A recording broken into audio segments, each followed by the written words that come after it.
Well, hello, everyone. Thank you so much for joining us today for this exciting conversation about creativity in cities. I'm Jason Schubach. I'm the Dean of the Antoinette Westphal College of Media Arts and Design at Drexel University. And the context for this conversation is the publishing of a book. Let me share a couple slides real quick. So the Routledge Handbook of Urban Cultural Planning came out this January. It was edited by Rana Amirtamasebi and myself. It includes over 40 articles from 6 different continents. It is really the biggest survey of urban cultural planning in about 10 years. Not sure why my slides are not advancing. Try that again. And it's really a comprehensive look at the way that culturally informed city planning can happen both in the United States and across the world. It was a partnership with the World Cities Culture Forum, the National Endowment for the Arts, Grantmakers in the Arts, the Global Cultural Districts Network, and the Inter-American Development Bank. And it includes policies, projects, precedences, all different kinds of information about how culture works in cities. And again, from all over the world. It is Maria Jackson was interviewed and helped write the closing article in the book. So we're really honored to have her here today. Maria, welcome. We are so thrilled that you are here. I'm going to introduce you real quick. So with 30 years of experience in advancing art as a critical element of healthy and just communities, Dr. Maria Rosario Jackson has pursued her work through applied public policy research, philanthropy, academia, the nonprofit sector, and government. Tell us a little bit more about your experience, Maria. No, thank you for having me, Jason. It's wonderful to be in conversation with you. I'm trained as an urban planner. I have always been in community development, community improvement related fields, and have integrated the arts as a way of thinking about comprehensive and holistic approaches to creating places where all people can thrive. The work has been from a number of different perches, as you just mentioned, with the most recent being federal government, but academia, philanthropy, the nonprofit sector. And from all of those different perches, I think the intention has been the same, and that is to create just and healthy communities where everyone can thrive. And I've seen the arts as an integral element of that from very early on in my career. That's awesome. Yeah, you were certainly an inspiration to me. I remember when I met you just after graduating at a conference. I think I stalked you after you spoke, and I was like, "Oh my God, I love what you do." So I'm really honored to be here today. It's been so awesome to work with you all these years. Um, we have a ton to get through today, like a lot to talk about. I'm not sure we'll have time for Q&A. I'm sorry, folks. The book is 600 pages, so we only have an hour to talk through all these topics. Um, but tell me a little bit more about how your belief in engaging creatives in city making started. It started in a really intuitive way, Mhm, and part of it has to do with my personal background and how I experienced the arts growing up. And I didn't come from a family of artists or people who were wealthy collectors or anything like that, but the arts were a really important part of how my parents helped my brother and me understand who we were, where we came from, what our history was, helped us understand what we were capable of. mhm, And I think they were doing it intuitively as well. And as I kept that seed, I think it continued to grow as my career evolved. And when I committed to comprehensive approaches to communities mhm, and comprehensive community planning, uh, the arts had to be a part of that. And I think what has been interesting over the past 3 decades of work is the evolution in understanding of the role of the arts in communities. And I think from a policy perspective, the default notion has typically been um, to focus on economic development impacts.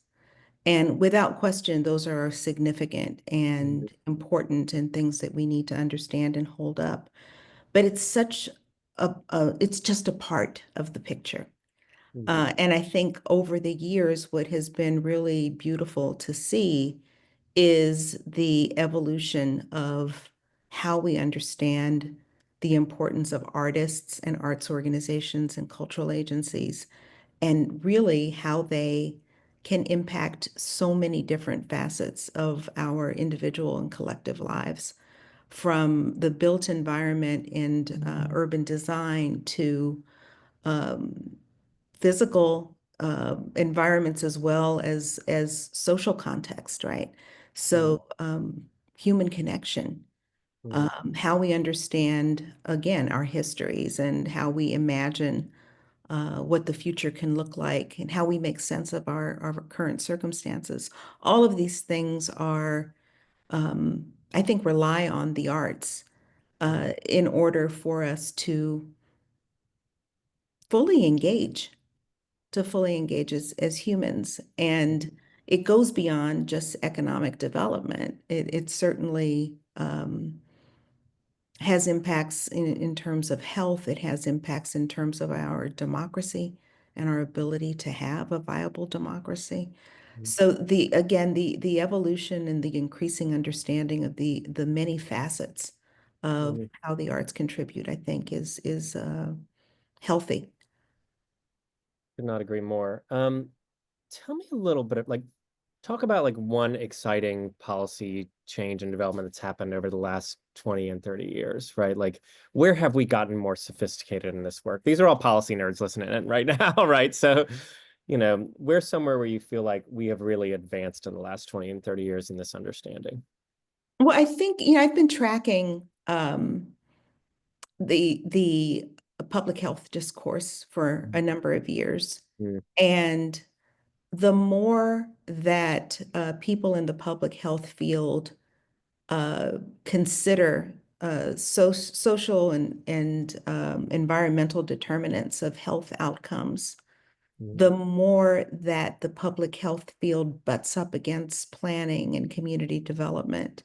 mm, And I think um, particularly in the last 15 years and most recently in the last couple of years, there's been an embrace of the arts as critical to our health. Mhm. right? Recognizing that, the Surgeon General a few years ago, Dr. Murthy, talked about social isolation Mm, as an epidemic mhm, and something that we need to address and tend to take seriously. And there are stats about how disconnection and loneliness mhm, are as harmful as chain smoking and sedentary mhm, lifestyles and mhm, similar. And the ability for people in the public health field to understand the benefits that come from experiencing something together, whether it's as audience or as makers. mhm, Um, I think that the work that has happened in the military, where there's been so much, and some of this has been, so much of it has been National Endowment for the Arts related, work that's focused on understanding how to heal trauma, mhm, um, post-traumatic brain issues, and other kinds of trauma and mental health issues. There's so much more research now than was the case when I started this work uh, mhm. on integrating arts and culture into how we think of healthy places. There's so much more bona fide research now that Yeah. speaks to the importance of being in creative flow, of Mhm, having art in your life. And I think that that has led to some policy evolutions that are important. mhm, That where you see in some places there's social prescribing around the world, right? Where you're told to go to a museum, go to a concert, play an instrument, um, right, have a creative life, which right. is what I've been trying to advance from all of the perches that I've been fortunate enough to work from. Mhm. Yeah, I think there's an interesting article in the book too about policy at night, right? That uh, there's a lot of creative things that happen at night, and you need actual policies around it, right? Like nightclubs need to exist. And there was a great article about from Lavagash Cascals about housing policy they put in place to preserve nightclubs, that they actually made sure they had double paned windows, right? Something as practical as that to make Mm. sure that the sound wouldn't come through. Um, well, let's talk a little bit about, because I know there's a lot of city planners on here. What are the opportunities right now for cities, NGOs, city planners to partner with creatives to make positive change in this moment? Where do you think there's the most opportunity? There's a lot of opportunity. Again, I think the health field and increased understanding of the role of the arts in people's lives from the public health angle creates a lot of opportunities for um, the growth of audience and consumers as well as the growth of makers. Mm, And lots of hybrid careers for artists should they choose to develop their careers that way, right? So I think that there is an opportunity to think more expansively about where artists work and what they have to offer mm, than has been the case traditionally, right? mm, So I think that there in the public health realm, there's a lot. I think with investments in physical infrastructure, mm, there's a lot of opportunity for artists to participate and help lead um, how we imagine our physical landscape in community planning processes. There's lots of examples of artists playing really important roles in helping unleash imagination mm, about what our physical reality can look like and how we experience it and how it feels working with planners and others, right? So the idea that artists are potentially members of cross-disciplinary teams mm, that allow us to move beyond, I always say, get unstuck, right? mm, To get unstuck in our thinking about what our cities and neighborhoods can actually deliver to us. I think that there are opportunities. There is a lot of investment in physical infrastructure right now, and there's the planning element of that. There's the public art element of it. where we want our physical spaces to reflect who we are and um, create opportunities for awe and inspiration and for asking questions. Mhm. And this is what artists contribute often when there are provisions for them to participate in how we make our cities.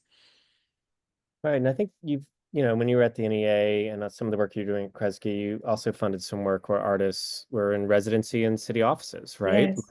Do you want to speak to a little bit about that? Yeah, so in much of my career, the focus has been on arts integration. Mhm. And yeah, I believe that at their most powerful, the arts are part of so many facets of our lives. Mhm. It's not only artists in the traditional cultural venues, which of course are important and we should have access to, and we should make sure that they exist.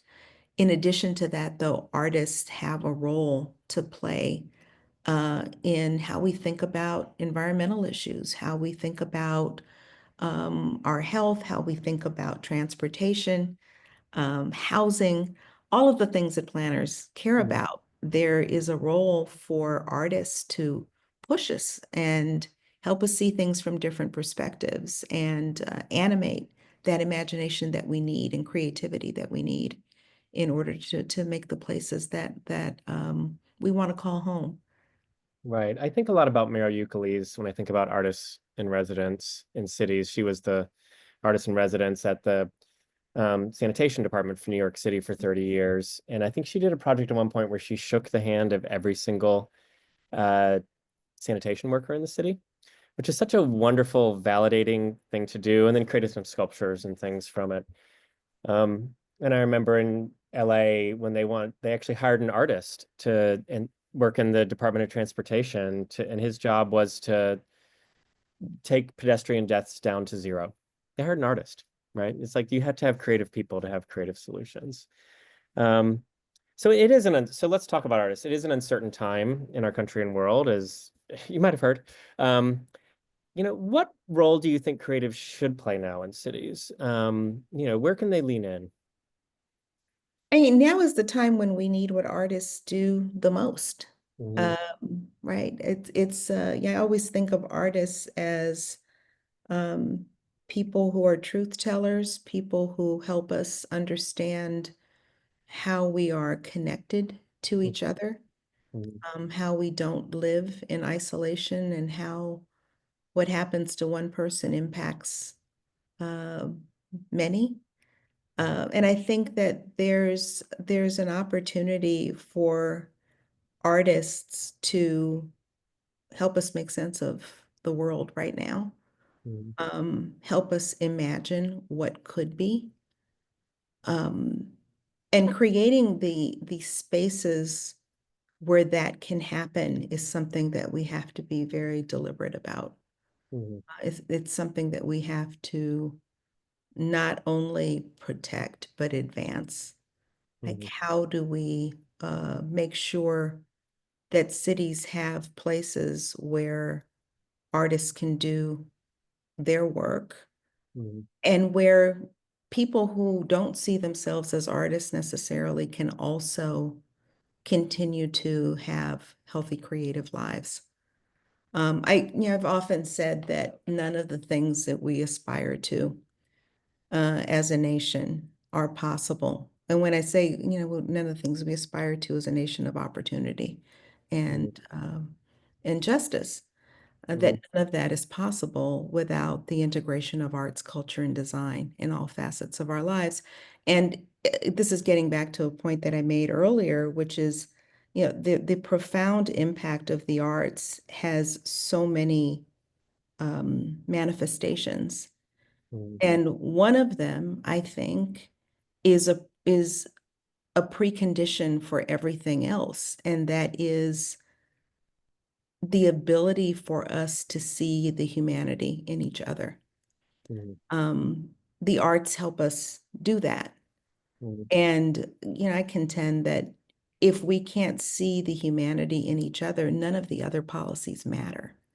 Right. One of the other things that we say we want to see can come to fruition because there isn't a belief that all are deserving, um, that my neighbor, whether they look like me or have a different history or don't, that their humanity is important. And I think artists are uniquely situated and able to help us do that. I also think that if we cultivate our own ability to be makers and to be expressive Mhm. and to fully tap into our humanity, head, heart, and hand, as just regular people, Mhm. that it creates an environment that is more compassionate, that is more smarter, Mhm. that is what's required to create healthy places where people can thrive. I agree. So we know there's a lot of infrastructure projects happening right now. You mentioned this, there was $1 trillion bill that happened that's just really beginning to roll out. In the book, you said artists are essential to driving inclusive community planning processes that inform the physical expression of investments. Tell me more about what you meant by this. And, if I'm got a big project going on in my community, what's like a good first step about how to get artists involved? One, to recognize that there are probably artists in your community that could have something to offer. Hmm. If they're able to see the physical investment opportunity as a place where they have a role. Hmm. So there is something about being intentional, Hmm. about understanding how artists can contribute and creating the pathways where that's possible. Hmm. But what that can look like, again, there some of it has to do with public art, some of it has to do with urban design and artists participating as contributors on the ground floor of that, right? So when there's a new um, building or there are renovations that are happening in significant places, what's the opportunity to make those places deeply meaningful Hmm. because there is an artistic expression or there is an aesthetic element to it? Hmm. How is it an opportunity to celebrate a diverse set of histories in a place, um, to not have erasure? Hmm. Um, Artists and designers are really important contributors to making sure that the places that are being built are reflections of who we are as a society, reflections of our many and varied histories. And this can happen as part of the planning process. It can happen as part of the actual execution of a building design. Hmm. So there are lots of points of interception or intervention or connection Hmm. that I think as planners we need to identify, make visible, and animate, make accessible. Yeah, great. I remember when we were at the NEA and we created the Our Town program, which was a creative placemaking program. Remember that old chestnut of a term? Um, um, Flint, Michigan was redoing its city plan and its zoning for the first time in 50 years. And they came, and this is after the water crisis, and they asked for a grant from the NEA to fund artists to participate in the planning process because they wanted to collect data in different ways. I mean, we've all watched Parks and Rec. How boring are the public meetings on that TV show? They're even worse in some communities. So what they did is they had artists go and live in residency in neighborhoods and storefronts. They worked, obviously, not necessarily live there, and held community meetings in these storefronts using artistic practices, theater practices, getting people to put on plays about what they want to see in the community, using dance practices, visual art practices. And I just thought that was so cool. And they got so many um, data in such a different way and so much more honest data about what it would take for them to belong in that community. I felt that was incredibly powerful. And I think you see that happening all over the country in so many different, there's a lot of experimentation, right? You know? It is, it's really powerful. You know, when I was teaching, there's an example. So I'm in Los Angeles, which is my hometown, and there's an example, so many examples here, but there's one in particular that also had NEA support, and it was the Watts Willowbrook project. And Rostin Wu is the artist who helped design and execute a cultural asset mapping process Yeah, that, explain what that is, what a cultural asset mapping process is. That's probably a new term to a lot of people in here. yeah, so communities have things that they cherish and should be proud of, and Mhm. things that need to be lifted up that are often cultural, that are art-based or art relevant. And I think an important, a lot of the work that I've done has been in low income and historically marginalized communities. Not, I mean, I've worked in all kinds of communities, but specifically when you're looking at communities that have those characteristics, the tendency is to look only at their deficits. Mhm. And the intention of looking at assets in communities that are primarily defined by their deficits is not to turn a blind eye to the deficits or say that they don't exist, but to have a more balanced perspective of who lives there and what they have to offer and how they're human. And I think that the cultural asset mapping that I've been most excited about is that activity that reveals that.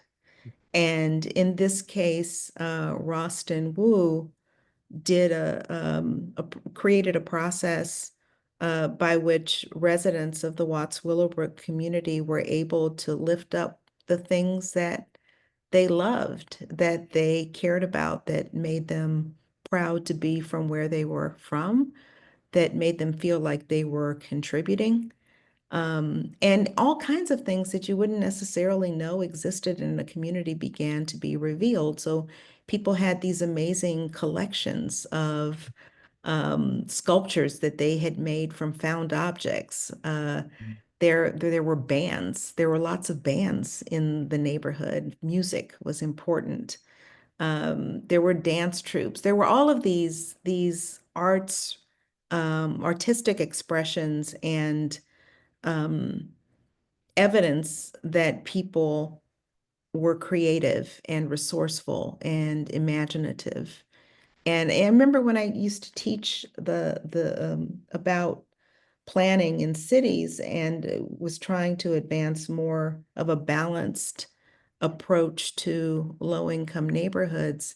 I would, tell the students, I would say, okay, now you know these assets exist in this neighborhood. How does that change your thinking about what needs to happen there? And there Mhm. was no singular answer, but suddenly the students weren't just responsible for statistics. They Mhm. were responsible for people, and people who had these artistic expressions that was evidence of their humanity. So I don't know if I got around to explain Nailed it. I what loved cultural it. asset mapping is in a technical way. Well, there's an article in the book they can read. But Yeah. it's really important to understand what it is that people value in the places where they live or in what they aspire to, as Makes them well love, as it relates to that. what makes them love their place? It's a Yeah. fun little question to make That it. was, when I was doing research when I was at the Urban Institute many, many years ago, and I had really in earnest, from a national perspective, started the research on why arts and culture matter in communities. One of the most revealing questions that I would ask in focus groups in all kinds of neighborhoods around the country was, when you leave your neighborhood, what do you miss the most? And it was when you asked people to enter a space of absence that you actually could get folks to recognize sometimes the things that they took for granted, Mhm. but that were actually quite meaningful and provided the essence of the places that they called home. Mhm. Let's nerd out on this topic of measurement. I know it's one of your favorites, and mine too. So a lot of folks will say that the contribution of culture to communities is not important, right? And it's not measurable in ways that matter to policymakers. You alluded to this in the beginning, right? Looking at a lot of people only look at the economic indicators. I know you don't agree with that. I know you've done a ton of work in this area. So talk to me about it and about some of the ways you've looked at measuring the impacts of creatives and culture in communities. So I think that, again, not diminishing the importance of economic impacts, but to look at a number of characteristics of a community to understand its cultural vitality, I think is really significant. Mhm. Um, and when that work started and I was at the Urban Institute, we were looking at all kinds of things. We were looking at the presence of artists in communities, the presence of arts education programs. Um, we were looking at both nonprofit and commercial entities that provided some indication that people had access to artistic experiences. Mhm. Um, and it was this, we were looking at the presence of festivals. It was this wide range of different manifestations of arts and culture in a place that could easily go unnoticed or ignored even. But without these things, there was a palpable difference in how communities felt and how people experienced them, whether they felt like they belonged or whether they even felt safe, right? Again, back in this early work, one of the questions that I would ask, and sometimes we were working with children and trying to learn from their perspective what made for a good place. And I remember in several cities, this was true. You would ask kids, about their neighborhood and to tell you about them, and they would say, "Well, there are good streets and bad streets." And you probe a little bit, and you say, "Okay, well, what are the good streets? What makes them good streets?" And sometimes when the landscape was relevant to this, kids would say, "Well, when the front yard is pretty, or when it's, basically they're saying it's tended to. So those are the good streets." And I was like, well, why are those the good streets? Mhm. Because that's where people care. Mhm. And it was such a profound observation from a child's perspective that they could look at their neighborhood and see that if someone bothered to garden, or if someone decorated, or had some expression, Mhm. um, that they often that it translated to what they felt was a good place because there was evidence of care. Now there's, the opposite of that too, which shouldn't be ignored, which Mhm. is, evidence of pain or evidence of loss or so many of the other human emotions and human realities that we're dealing with. But something about the interpretation of the built environment and the role of creative expression and uh, in helping us understand where we live and what needs to happen there. Mhm. That was really important foundational set of insights Mhm. that guided a lot of the work going forward. So if you understand that and you believe that, then what does data collection look like? All right, what does it mean to pay attention to where there's evidence of care, or pay attention to where there's evidence of despair? Um, and what does that mean for how we collect data about places and what we track and how it Mm, informs the public policies or programs or the investments that need to be made in communities. That's mhm, different from some of the more conventional ways of thinking about collecting data that I learned both in, when I was studying public administration and later when I was studying urban planning, right? It's a little bit more nuanced than that. And it's not only initially quantitative, but there's a need to understand qualitative observations and figure out how to turn that into something that can inform a policy discussion and a mm. discussion about resource allocation. Yes, I want to live in a world where there is more nuance. It's one of my favorite words you say. Um, I want to go back to this idea of spaces of belonging. So I think a lot of people that think about city planners, when they think about culture, they think about, oh, it's the museum, it's the theater, it's the dance center, or very traditional kind of capital projects, spaces, impacts. You've written quite extensively about this idea of cultural kitchens, that there are other kind of spaces that are very meaningful to communities and build belonging. I mean, it's a beautiful term. Can you kind of explain to me what you mean by that and how city planners could partner with those spaces for communities, how they might recognize and validate the importance of those spaces in their communities and in their plans? Talk to me a little about cultural kitchens. Sure. Many years ago, I was asked to contribute a chapter to a book that was about cities and neighborhoods, and um, to do so from an arts perspective.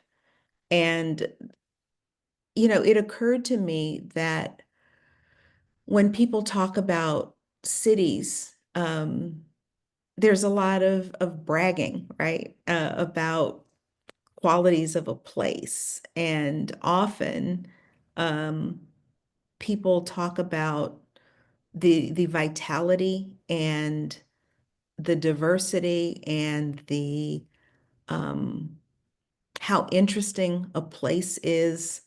Uh, and it occurred to me that happens when people celebrate like the cultural commons, right? When everybody comes together and they're sharing, the diverse cultures, they're sharing the fruit of their creative abilities, and that's what gets lifted up and celebrated.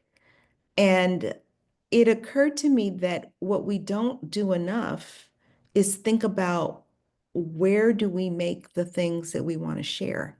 Mhm, Where does that happen?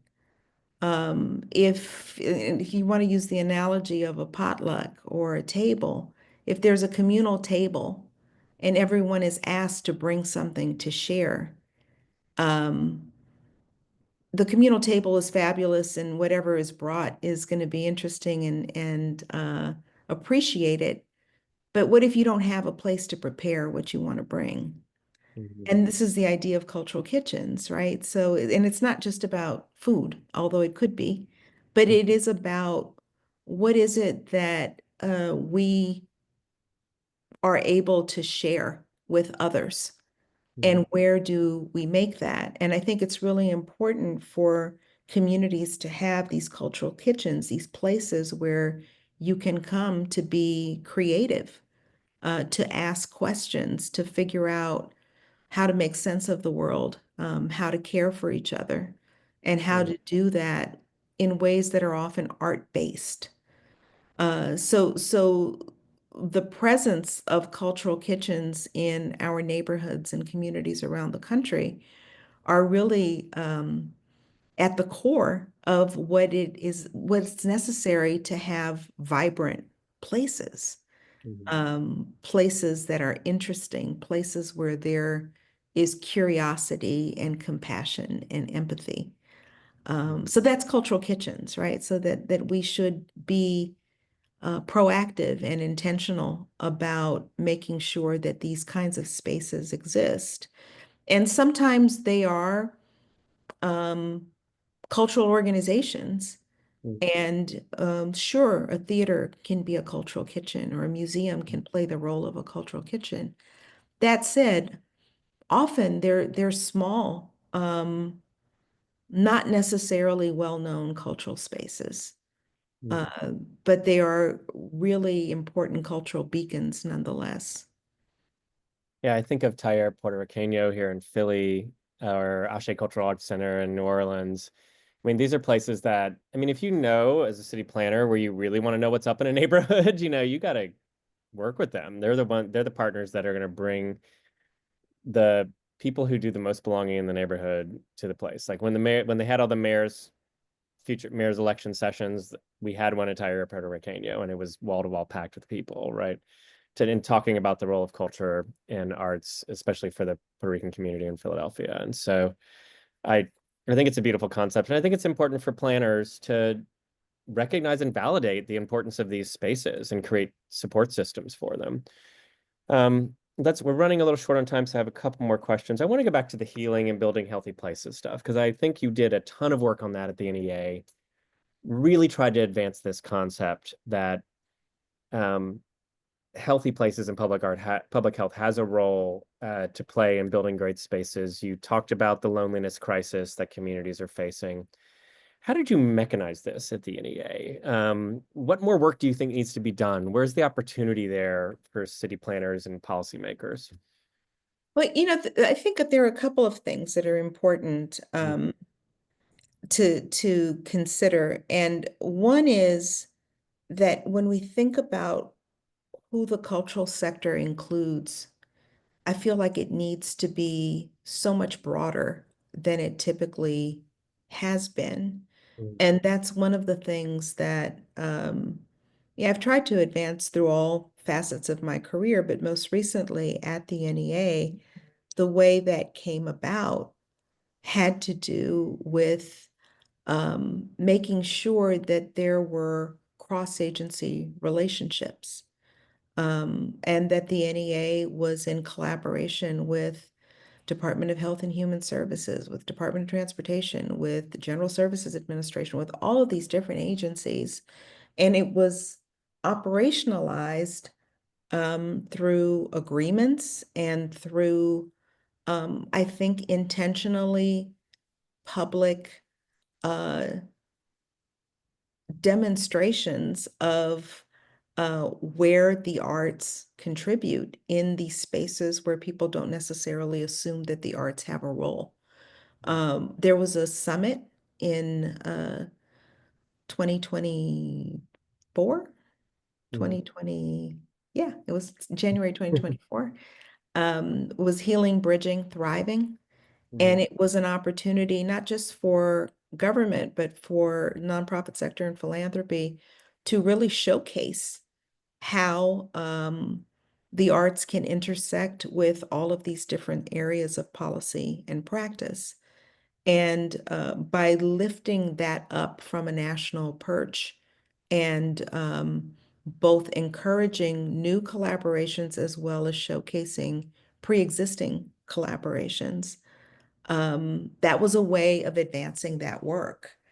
And the idea of, again, what one has to tend to when you're trying to build a healthy community, there's still, I think, such an opportunity for a holistic and comprehensive approach, particularly if we lean into what I think the most admirable parts of the public health field are lifting up, which is that focus on social and environmental determinants of health outcomes, mm, which make health folks pay attention to qualities of place.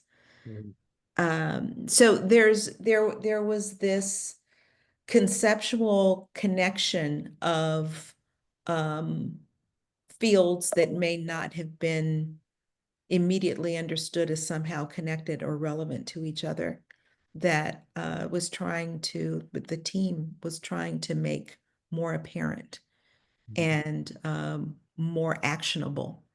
mm, And in doing things like looking at guidelines and at program design to make sure that it was elastic enough to help get us unstuck. and that it was elastic enough to help encourage different ways of thinking and different perspectives and breakthroughs.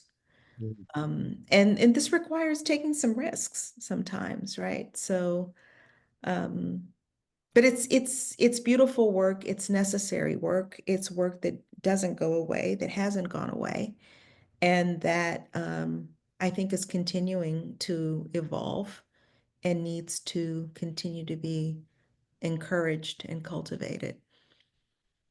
Yeah, I remember when we were at the NEA and we were launching all the place-based work, we talked about it takes 100 years to build a field, right? And that the public health field took 100 years to build, and then maybe we're only 20 years into building this intersection of arts and place. But I really, I think we all really appreciated your uh, consistent desire to put the different building blocks into place and to expand the conversation and really look at it comprehensively. That is such a special thing you've done for all of us, and I'm really grateful, and I thank you. So I have one last question. So, you know, that it's a tough time for a lot of people. People are definitely stressed out. So I want to talk about finding some joy in this moment. I know this kind of uncertainty right now is leading to a lack of joy. What's bringing you joy? What would you encourage others to do? What kind of artistic practices to help bring them some joy and tamp down some of that stress? Um, well, I mean, we're having this conversation Yeah. with everything that's going on. We're having this conversation. Yeah. And I think what brings me joy is knowing that um, even small gestures can matter and that we all have the opportunity to try to build artful lives. And I think the notion that small things can matter is something that we need to embrace. And it doesn't mean that big gestures need to go away or that we shouldn't pay attention to big actions, but the ability to protect and guard our creativity and imagination is something that we have to do. And we have to celebrate when we see evidence of that. Um, there's something that is empowering and transformational when people learn that they can make something or that they can bring an idea to life. And the fact that we can still do that in whatever ways, because we haven't fully lost our humanity, is something that I hold on to. So having a beautiful dinner with friends and paying attention to how we treat each other and um, being intentional about care and beauty and expression and mourning and pain, and tending to all of that fully, with head, heart, and hand. Um, that's something that I have to believe is still available to us. And the fact that we can do that and must do that has some seeded joy. Thank you. That was beautiful. What else would you like to share? Anything else? Hmm. I'm thinking a lot about like in the spaces where you have control over your environment, what can we do to build the artful lives that we need if we're going to survive as a species? Mm, And I encourage us all to be about that, mm. um, to be about the expression of care and to protect each other's humanity. And I think that there's no better way to do that than through the arts. Thank you so much, Maria, for joining us today. Thank you for your powerful words. It's always a pleasure to be in your presence. Again, for folks, if you're interested in the book, it's the Routledge Handbook of Urban Cultural Planning.